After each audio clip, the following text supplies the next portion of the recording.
পদে দেবী সত্যবতৈ নমো নমঃ। ওম গুরুদেবায় বিদ্মহে পরব্রহ্মায় ধীমহি তন্নো গুরু প্রচোদয়াৎ। ওম নমো ভগবতে বাসুদেবায়। ওম নমো ভগবতে বাসুদেবায়।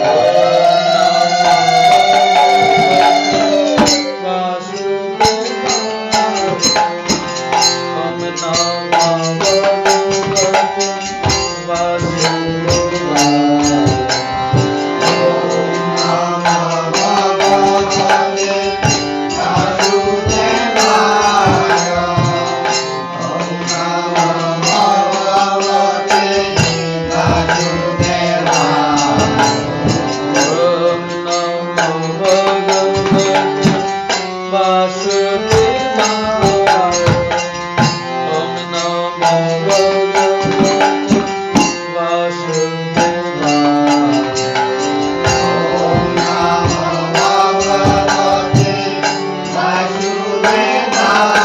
বাসুদেবায়।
तथा कृपया विष्ट मस्रपूर्णा भुरेशना विषिकान्तमिदं वाक्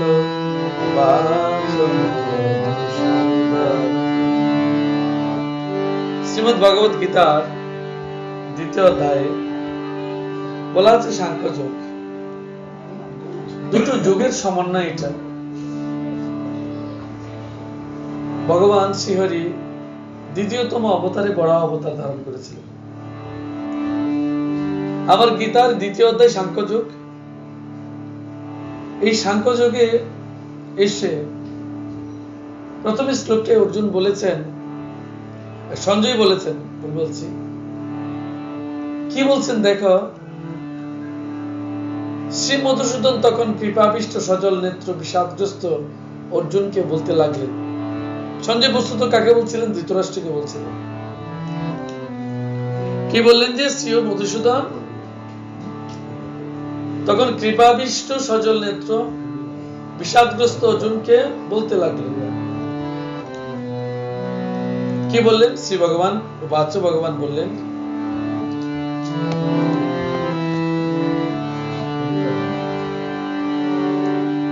হে অর্জুন, এই সংকট সময়ে কোথা হতে অনার্য সেবিত মোহ জন্মিল। কখন সংকটের কথা বলেছেন? যখন কুরুক্ষেত্রের যুদ্ধে উভয় সেনা সামনাসামনি হয়েছে, একেবারে মুখোমুখি হয়ে গেছেন উভয় সেনা। উভয় সেনার মধ্যে দেখো, যদি তুমি স্থলের দৃষ্টি দেখো 11 অক্ষয়িনী আর 7 অক্ষয়িনী পাণ্ডবদের পক্ষে, দুর্যোধনের পক্ষে 11, পাণ্ডবদের পক্ষে 7 অক্ষয়িনী, উভয়ে মুখোমুখি হয়ে গেছে। মানে যারা ধর্মের পক্ষে আছেন তাদের পক্ষে সেনাদল কম, আর যারা অধর্মের পক্ষে আছেন তাদের পক্ষে সেনাদল বেশি। অবাক করবার বিষয়, চিন্তা করে দেখুন, যে যুদ্ধে অর্জুন শিষ্য হয়ে লড়াই করতে হচ্ছে গুরুর সঙ্গে, কৃপাচার্য, দ্রোণাচার্য, পিতামহ ভীষ্ম এদের সঙ্গে লড়াই করতে হয়েছে। যে যুদ্ধে ভাই ভাইয়ের সঙ্গে লড়াই করে দিচ্ছে। এই লড়াইয়ের ক্ষেত্রে একটা বিষয় দেখুন, অধর্মের পক্ষ নিয়েছে গুরু সকল অধর্মের পক্ষে নিয়েছেন, ধর্মের পক্ষে পাণ্ডবরা একা। কিন্তু ওই শিষ্যের পক্ষে তখন চলে গেছেন ভগবান স্বয়ং নিজে। অর্থাৎ অধর্মের পথে থেকে গুরু যদি অধর্মের পথে থাকে, তারও বিনাশ সুনিশ্চিত আছে। অধর্মের পথে যদি তুমি স্বয়ং যত বড়ই হও না কেন, দ্রোণাচার্যই হোক, কৃপাচার্যই হোক, আর অখণ্ড ভারতের মালিক পিতামহ ভীষ্মও যদি হও, তবু তোমার কিন্তু রেহাই নেই, মৃত্যু সুনিশ্চিত হয়ে আছে। তিনি কি করেছিলেন? ইচ্ছা মৃত্যু ছিল, তথাপি তার মৃত্যু সুনিশ্চিত ছিল।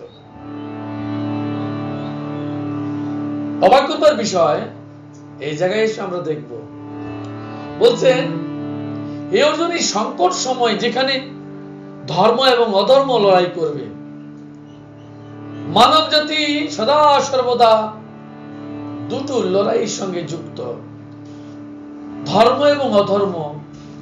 এই ধর্ম এবং অধর্মের লড়াইয়ে তুমি কোন পক্ষ নিয়েছ? এই ধর্ম এবং অধর্মের লড়াইয়ে তুমি কোন পক্ষ নিয়েছ?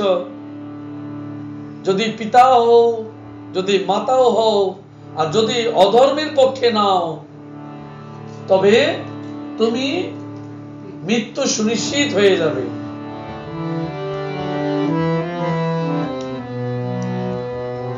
এই মোহ সৎ ব্যক্তির শোভা পায় না, ইহা স্বর্গপথে বাধা, ইহাতে লোকে নিন্দা করে।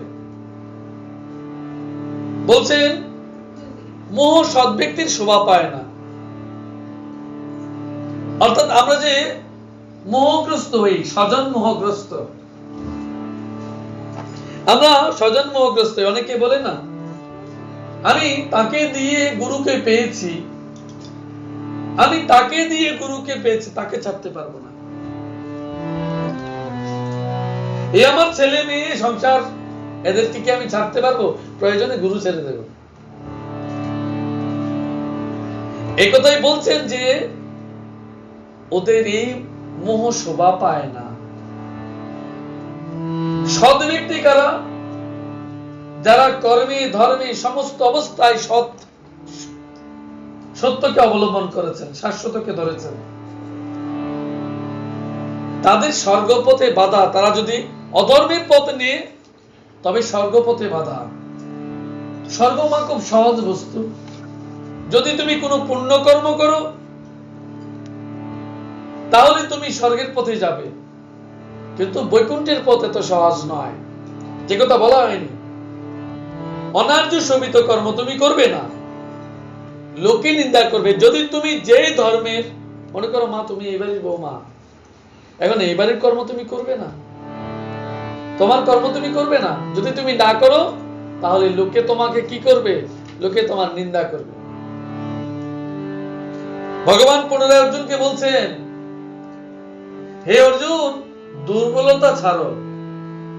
মানুষের জীবনের সবচেয়ে বড় দুর্বলতা হচ্ছে মনের দুর্বলতা। মানুষের জীবনের সবচেয়ে দুর্বলতম স্থান হচ্ছে মনের জায়গাটা। মনকে তুমি শক্ত করো, মনকে তুমি বশীভূত করো, তাহলে তুমি জগতে যত বড় লড়াই আসুক না কেন, তুমি অবশ্যই জয়ী হবে। এই ভাবনা তোমার থাকা চাই। পরিণামকে তুমি জানবে না, কিন্তু কর্ম এবং কর্তব্যকে তুমি জানবে। আমি কর্ম এবং কর্তব্যের পথে গিয়ে যদি পরিণাম আমার মৃত্যু হয়, তবে সেটাও ভালো। হে শত্রু বিজয়ী বীর, ক্ষুদ্র হৃদয় দুর্বলতা ছেড়ে যুদ্ধে উদ্যত হও। এই যুদ্ধ ভাইয়ের বিরুদ্ধে ভাইয়ের লড়াই। এই যুদ্ধ সত্যের সঙ্গে অসত্যের লড়াই। এই যুদ্ধ লোভের সঙ্গে ত্যাগের যুদ্ধ। এই যুদ্ধ পিতার সঙ্গে সন্তানের যুদ্ধ। এই যুদ্ধ গুরুর সঙ্গে শিষ্যের যুদ্ধ। কি অদ্ভুত বিষয় বলুন তো। এই যুদ্ধ ন্যায় অন্যায়ের যুদ্ধ। অর্জুন বললেন, হে হরিসুদান, কিভাবে আমি পূজনীয় ভীষ্ম দ্রোণের সেই বাণের দ্বারা যুদ্ধ করব? বড় মুখ্য প্রশ্ন করেছেন। আমি কেমন করে এদের বিরুদ্ধে লড়াই করব, পিতামহ ভীষ্মের সঙ্গে লড়াই করব? মহাত্মা গুরুজনদের বধ না করে বিক্রি করে খাওয়াটাও ভালো। অথচ ইহাদিকে বধ করলে তাদের রক্তমাখা অর্থ রাজ্য ভোগ করতে হবে।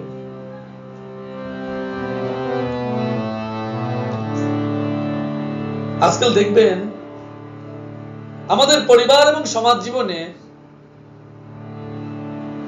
এই এক চিলতে মাটির জন্য কি পরিমাণ লড়াই হচ্ছে।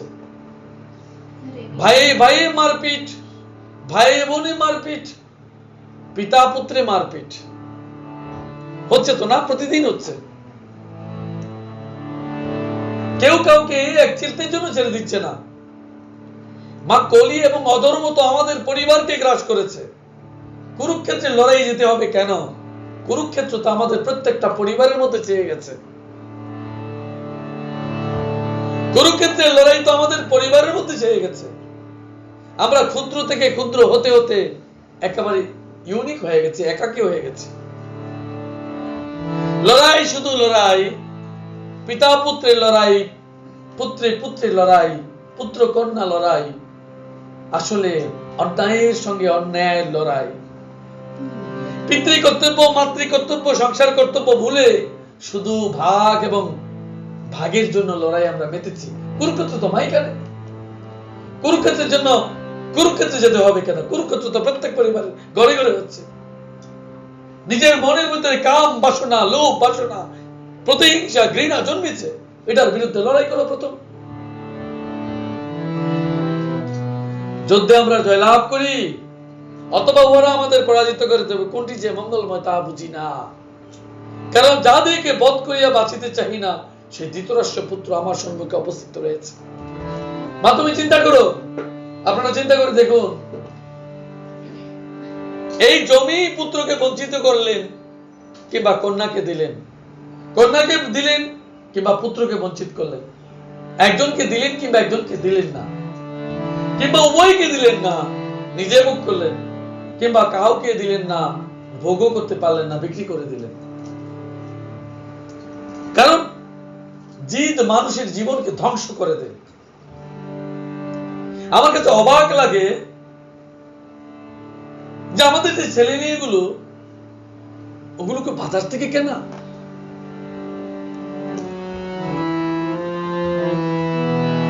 আমাদের যে ছেলে মেয়েগুলো, ওগুলোকে বাজার থেকে কেনা মা। তাদের আচার আচরণ কিভাবে যান্ত্রিক হয়ে গেছে মা। এটা বড় দুর্ভাগ্য। এদের জন্য পরিপূর্ণরূপে আমরা নিজেরা দায়ী। কুরুক্ষেত্রে যুদ্ধে মা যেতে হবে কেন? এই গীতা সেই শিক্ষা প্রদান করে যে শিক্ষা মা আজ আমি আপনাদের কাছ থেকে পাচ্ছি। গীতা এমন শিক্ষা প্রদান করছে যে শিক্ষা মা প্রতিটি পরিবারে উদাহরণস্বরূপ হয়ে গেছে। লড়াই হচ্ছে অর্থের জন্য, লড়াই হচ্ছে ভাগের জন্য, লড়াই হচ্ছে ঘরের জন্য, লড়াই হচ্ছে পিতৃ সম্পদের জন্য, লড়াই হচ্ছে মাতৃ সম্পদের জন্য। আমি তো এমন বেলা দাদাকেও দেখি, মেয়ে বিয়ে দেওয়ার পর জামাই এসে হাজির হয়ে যায় ওই শ্বশুর বাড়ির সম্পত্তির জন্য। মা, আমার কাছে মনে হয় এতটা দুর্ভাগ্য জীবনে আমরা এসে গেছি যেটা ভাষায় প্রকাশ করতে পারছি না। লোভ কতটা নিকৃষ্টতম হয়ে এসে পৌঁছে গেছে প্রত্যেক মানুষের পরিবারে। এটাই মা আসল কুরুক্ষেত্র, এটাই মা আসল কুরুক্ষেত্র। এদের প্রত্যেকের বিনাশ সুনিশ্চিত, এদের প্রত্যেকের বিনাশ সুনিশ্চিত। যেই ধর্ম, যেই অর্থ, যেই সম্পদ তুমি গড়নি, তার জন্য তুমি অধিকার দাবি করো কি করে? যে অর্থ তুমি গড়নি সেটাতে দাবি থাকে কি করে? লজ্জা করেন একটু? এই লজ্জাহীন বলে আমরা অধর্মের প্রতীক, লজ্জাহীন বলে আমরা অধর্মের প্রতীক, লজ্জাহীন বলে আমাদের মৃত্যু সুনিশ্চিত, আমাদের সংসার জীবন দুঃখে পরিপূর্ণ। না পিতৃ চিনলাম, না মাতৃ চিনলাম, না কর্তব্য করলাম, না কর্ম সম্বন্ধে জ্ঞান হলো, না জ্ঞান সম্বন্ধেও জ্ঞান হলো, না সংস্কার বোধ আমাদের জীবনে হয়েছে।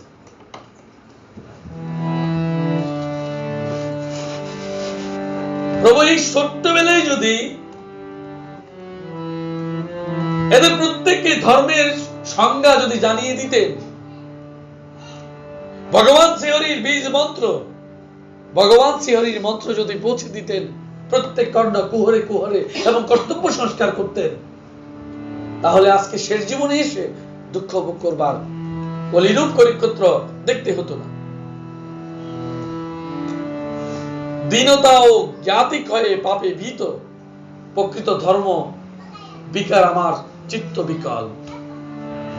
আমাকে যাহা নিশ্চিত শ্রেয় তাহা করিয়া বলো, আমি তোমার শিষ্য শরণাগত, আমাকে তুমি উপদেশ দাও। অর্জুন ভগবানকে বলছেন, আমি তোমার শিষ্য এবং শরণাগত, আমি তোমার শিষ্য এবং শরণাগত, তুমি আমাকে উপদেশ দাও যে আমার কর্তব্য এবং অকর্তব্য বিষয়টা কি।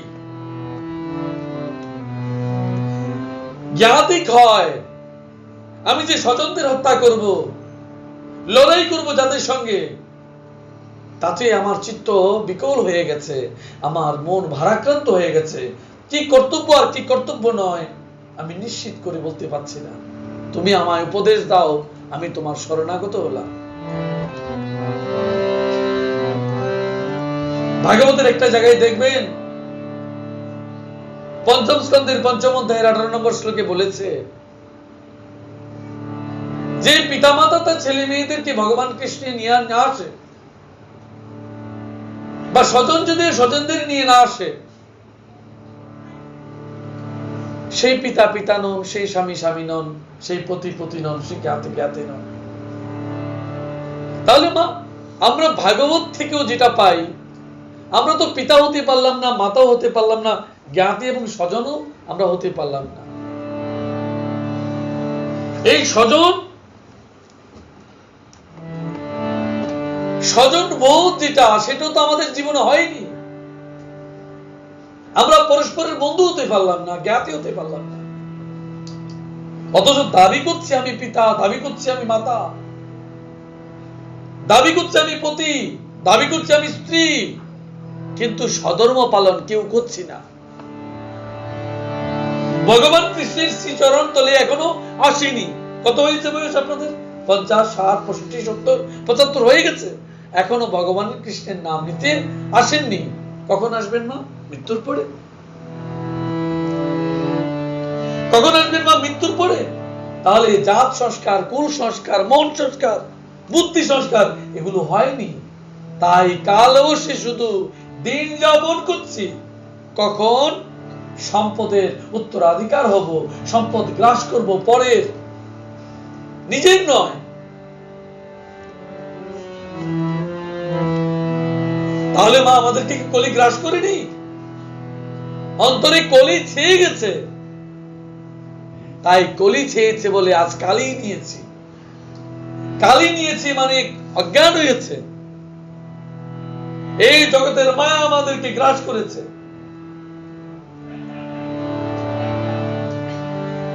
যেমন অর্থ আছে অথচ শত্রু নাই, পৃথিবীতে সেরূপ রাজ্য পাইলে, এমনকি দেবতাদের আধিপত্য পেলেও চিত্ত শোধ করে দুঃখের কাছে সমস্ত হেয়। জ্ঞাতি স্বজন বোধ করে মা, সত্যি কি সম্পদ ভোগ করা যাবে? তুমি দেখবে বহু পরিবার আছে মাত্র 4 আঙ্গুল জায়গার জন্য মামলা করে দিয়েছে, মারপিট হয়েছে, এমনই মারপিট হয়েছে মা মৃত্যুর কোলে ঢলে পড়েছে, তবু ছাড়বে না। ওরা নাকি বুদ্ধিমান, ওরা নাকি জ্ঞানী। ওরা নাকি বুদ্ধিমান, ওরা নাকি জ্ঞানী, আমি 2 ইঞ্চি জায়গাও ছাড়বো না। যেমন দুর্যোধন বলেছে, আমি সূচি পরিমাণ জায়গাও ছেড়ে দেব না। তাহলে তখনকার সময় আর এখনকার সময় মা কলি তো সর্ব সময় একই রকম কর্ম করে যাচ্ছে। কলি যখন অন্তরে প্রবেশ করেছে, মা কলি তোমাকে নিশ্চিত মৃত্যু দিয়ে ছাড়বে। অন্তে কি হয়েছে? দুর্যোধনের উরু ভেঙে পতন ঘটেছে, ভূমিতে পড়ে আছে, চিৎকার করছে। মায়ের মাতৃকবচ পাওয়ার পরও, বজ্র লৌহ কঠিন শরীর পাওয়ার পরও কি সে বাঁচতে পেরেছিল? স্বয়ং কৃষ্ণ যার পক্ষে থাকবে, সদা বিজয় তার পক্ষে থাকবে। যিনি সদা সর্বদা ভগবান কৃষ্ণের নাম নেবেন, ভগবান কৃষ্ণের পথে থাকবেন, সত্যের পথে থাকবেন, ন্যায়ের পথে থাকবেন, ধর্মের পথে থাকবেন, স্বয়ং গোবিন্দ তার পথে থাকবে, তার সঙ্গে থাকবে। তার সঙ্গে তো মা তুমি পারবে না। সঞ্জয় বললেন, শত্রু বিজয়ী অলসতা শূন্য অর্জুন ভগবান শ্রীকৃষ্ণকে এই সকল কথা বলবার পর আমি যুদ্ধ করব না, এই কথা বলে তিনি বাক্য হতে বিরত হলেন। তিনি কথা বন্ধ করে দিলেন, ধনুক রেখে দিলেন।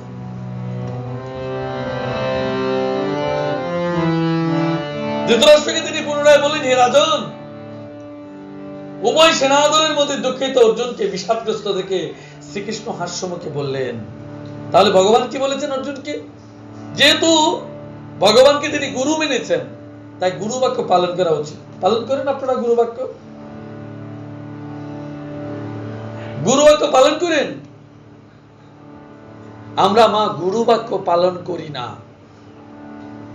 আমরা গুরুর বাক্য পালন করি না, গুরুর সঙ্গে কপটতা করি, ছলনা করি, মিথ্যাচার করি।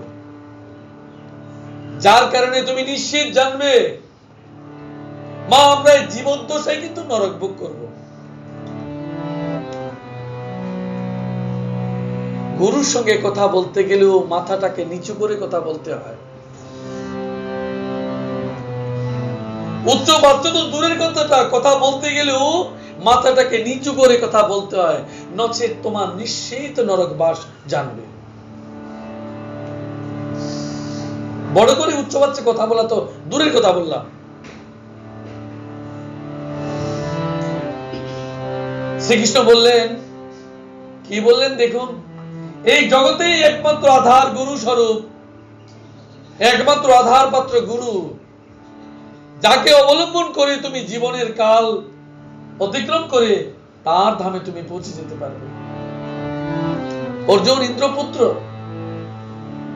ইন্দ্র অপরাধ করেছিল বলে ভগবানের কাছে প্রার্থনা করেছিলেন, যদি তুমি আমাকে ক্ষমা করো প্রভু, তবে আমার পুত্রের তুমি সারথি হবে। তার জন্য ভগবান কৃষ্ণ অর্জুনের সারথি হয়েছিলেন। আপনারা গোবর্ধন পূজার সময় দেখবেন। তাহলে প্রত্যেকটা জায়গায় ভগবান কাকে কখন কিভাবে বাণ দেন, ভগবান কাকে কখন কিভাবে কাজ করান, তিনি গুরুরূপে জগতে বিরাজ করেন। তিনি গুরুরূপে জগতে বিরাজ করেন, কাকে কিভাবে উদ্ধার করেন একমাত্র ভগবানই জানেন। বলছে, যাহা শোক করার অযোগ্য সে বিষয়ে অনুশোচনা করছো, আবার জ্ঞানীর মতো কথা বলছো, কিন্তু জ্ঞানী ব্যক্তিরা মৃত বা জীবিতদের জন্য কখনো শোক করেন না। বা তুমি জানো, আমাদের যে পঞ্চভৌতিক দেহ, এটা বস্তুত 24টা তত্ত্বে গড়া। অনেকের মধ্যে 27তম তত্ত্ব মা। তাহলে তুমি দেখো, এই স্থূল রূপ দেহটা বস্তুত, এই পরিপূর্ণ দেহটাই অনেকগুলো দেবতার সমন্বয়ে রয়ে গেছে। যে দেবতাগুলোর সমন্বয়ে আমাদের মানব দেহ গড়া, এই জন্য মানব দেহ দেব দুর্লভ দেহ। আর কোন দিন মা এই মানব দেহ তুমি পাবে না, আর কোনোদিন তুমি মানব দেহ পাবে না। এই তো তোমার শেষ সুযোগ, এই তো তোমার জীবনের অন্তিম সুযোগ এসেছে চিরকালের জন্য তোমার জন্ম মৃত্যুকে রোধ করবার জন্য। চিন্তা করে দেখো, এই পুরো মানব জীবন, বা তোমার তো প্রায় ৮০-৮৫ হয়ে গেছে, তুমি চিন্তা করে দেখো তো তোমার এই সম্পূর্ণ মানব জীবনে কতটা দুঃখ কষ্ট তুমি পেয়েছো।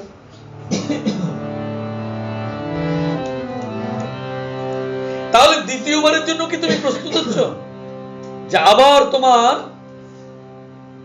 তুমি মনুষ্য দেহ পাও, আবার তোমার পুনরায় শুরু হোক এই ৮৪ লক্ষ জন্মের মধ্যে?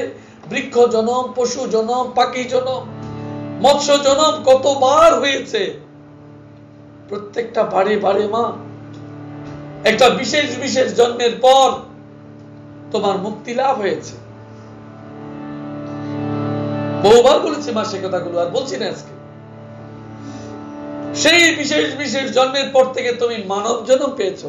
এই মানব জন্ম তুমি নাকে কদ দিয়েছ, ভগবানের কাছে বলেছ, সাষ্টাঙ্গে প্রণাম করেছ। কি বলেছ মা? যে জন্মের পর ভগবান শুধু তোমার গুণগান আর কীর্তন করে আমি মোক্ষ লাভের অধিকারী হব, কবল্য দেহ প্রাপ্ত হব। কিন্তু যেই না তুমি জন্মগ্রহণ করেছো সব ভুলে গেছো, সব ভুলে তোমার মন বিকারগ্রস্ত হয়েছে। এই দশম ইন্দ্রিয় পার করে একাদশতম ইন্দ্রিয় যে মন, এই মনটা তোমাকে বিকার করে দিয়েছে, সমস্ত ইন্দ্রিয়দের দূষিত করে দিয়েছে। এই 11 সেনাই মা তোমাকে কলঙ্কময় করেছে। দশেন্দ্রিয় এবং একাদশতম ইন্দ্রিয় মন, এটাকে তুমি অক্ষয়িনী বলতে পারো। এই 11তম সেনা তোমার জীবনের এতটাই দুর্ভাগ্য করেছে যে তুমি তাকে বিজয় লাভ করতে পারছো না। মনকে বিজয় লাভ করা অত্যন্ত কঠিন। যিনি মনকে বিজয় করেছেন তিনি বুদ্ধিকে বগল দাবা করেছেন। যিনি বুদ্ধিকে নিজের নিয়ন্ত্রণে করেছেন তিনি পরমাত্মাকে লাভ করেছেন। মাই জীবাত্মাই পরমাত্মার অংশ, ভগবানের সঙ্গে তোমার প্রভেদ কিচ্ছু নেই মা, শুধু দেহাভিমান। এই একাদশতম ইন্দ্রিয়ের কারসাজিতে, এই সেনানীদের কারসাজিতেই তোমার জীবনকে কলঙ্কময় করেছে। ঘোর কলি তোমাকে ধরেছে তাদেরকে আশ্রয় করে। 5টা কর্মেন্দ্রিয়, 5টা জ্ঞানেন্দ্রিয় এবং একাদশতম ইন্দ্রিয় মন, এদেরকে তুমি যদি অনুশাসন করতে পারতে, তাহলে তুমি যদি তোমার পঞ্চভৌতিক দেহকে জানতে এবং তার 5 মহান্তত্ব বিকারকে জানতে, তাহলে মা 24 তত্ত্বের কথা তুমি জানতে। এবং তা যদি তুমি জানতে, তাহলে তুমি তোমার স্বরূপ জানতে। যদি তুমি তোমার স্বরূপ জানতে, তাহলে তুমি ঈশ্বরকে জানতে। যতক্ষণ তুমি তোমার স্বরূপ জানছো না, ততক্ষণ তুমি ঈশ্বরকে জানবে কি করে? ঈশ্বরকে জানবার একমাত্র উপায় হচ্ছে তোমার নিজের স্বরূপ জানা। এই নিজের সমস্ত তত্ত্বগুলো জানতে পারলেই ঈশ্বর তত্ত্ব জানা যাবে, নচেত নয়। এই আগে তুমি এই সমস্ত তত্ত্ব জানতে গেলে এই 11 যে অক্ষয়িনী সেনা তোমার দেহে প্রস্তুত করছে তাদের উপর বিজয় লাভ করো।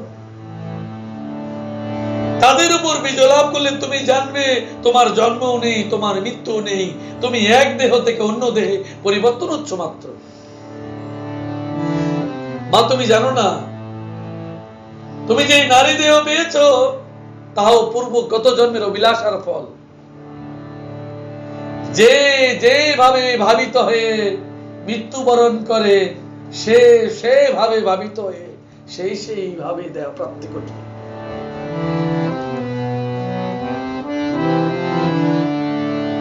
তাহলে মা তুমি তোমার অপরাধের জন্য দায়ী, তুমি তোমার দেহের জন্য দায়ী, তুমি তোমার অবস্থার জন্য দায়ী।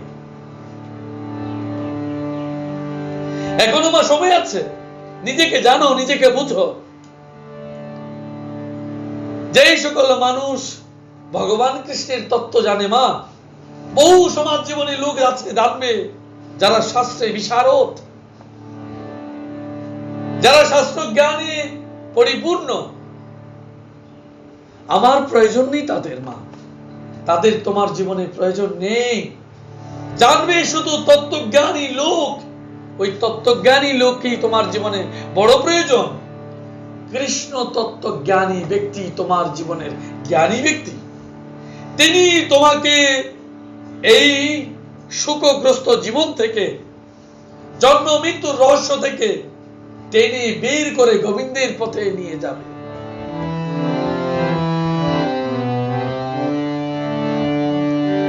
হরে কৃষ্ণ হরে Krishna Krishna Krishna Hare Hare Hare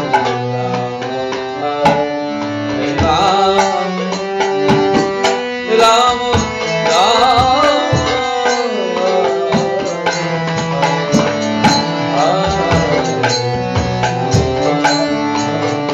Hare Krishna, Krishna Krishna, Hare Rama, Rama Rama,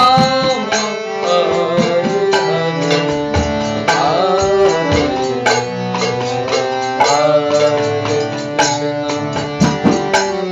Krishna, Krishna বলছেন, দেখো আমি তুমি বা এই রাজারা যে ইতিপূর্বে ছিলাম না তাহাও নয়, কিংবা পরে যে থাকিব না তাহাও নয়। মা আমরা যে থাকবো না এমন নয়, আমরা গত জন্মেও ছিলাম, গত জন্ম জন্মান্তরে ছিলাম। আর যদি তুমি এই জন্মে ভগবান কৃষ্ণের গুণগাথা না করে নিজেকে মুক্ত না করো, তবে সামনের জন্মের জন্য প্রস্তুত থাকো। যদি তুমি এই জন্মে ভগবান কৃষ্ণ সাধনা করে যদি মুক্তির ব্যবস্থা না করো, মুক্তির ব্যবস্থা না করো, তার চরণ তলে যদি তুমি না আসো, তবে আবার কয়েক লক্ষ জন্মের জন্য প্রস্তুত হয়ে যাও। হরে কৃষ্ণ। মা এতটুকু।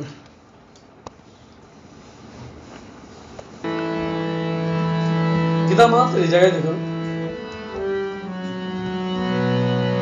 যিনি গীতা পুস্তক সঙ্গে করে প্রাণ ত্যাগ করেন,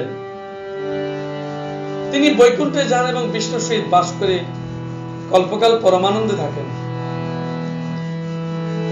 গীতার একটি অধ্যায় সংযুক্ত হয়ে কেহ দেহত্যাগ করলে আবার তিনি মনুষ্য জন্ম গ্রহণ করেন এবং পুনরায় গীতাভ্যাস করে মুক্তি লাভ করেন। যিনি সন্ন্যাসী ব্রাহ্মণকে গীতা দান করেন, তাকে আর পুনর্বার জন্মগ্রহণ করতে হয় না। সংসার দুঃখে পীড়িত ব্যক্তি গীতারূপী জ্ঞান লাভ করে, তবে সে গীতার অমৃত পান করে ভক্তি লাভ করে সুখী হন। গীতাকে আশ্রয় করে জনগাতি বহু রাজা নিষ্পাপ হয়ে অন্তে পরমপদ পেয়েছেন। যিনি অভিমান বা গর্ব ভরে গীতার নিন্দা করেন, তিনি প্রলয়কাল পর্যন্ত ঘোর নরকে বাস করেন।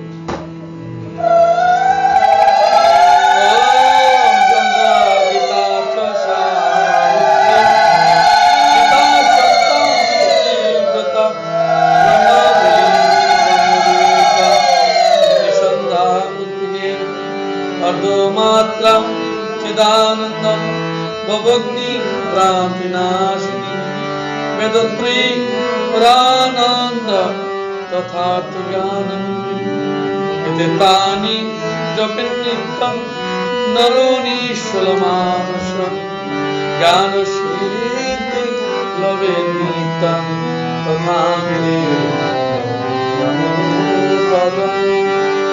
জয় গীতা, জয় গীতা, গীতা।